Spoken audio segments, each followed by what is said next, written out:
A new report by Amnesty International reveals that Tajikistan authorities systematically discriminate against the Pamiri minority, violating their rights through cultural suppression, political exclusion and violent repression, as reported by Jurist News on September 11th. More details in the following report. The Pamiris, an ethnic group residing in the Gorno-Badakhshan, primarily practice the Shia Islam and differ from the Tajik majority in language and culture.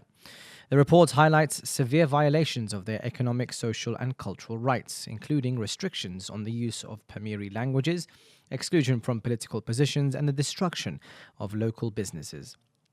The presence of security forces from other regions has exacerbated tensions, with reports of hostility towards Pamiris, arbitrary arrests and suppression of dissent under the guise of combating terrorism.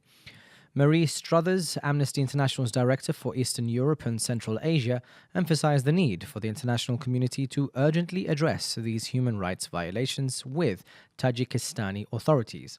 Historically, the Pamiris have faced isolation due to the geographical remoteness of the Pamir Mountains. The region has experienced instability since the late 20th century, marked by a separatist movement and military operations.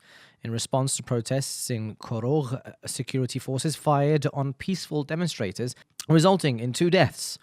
Instead of investigating, authorities cracked down on civil society and informal leaders.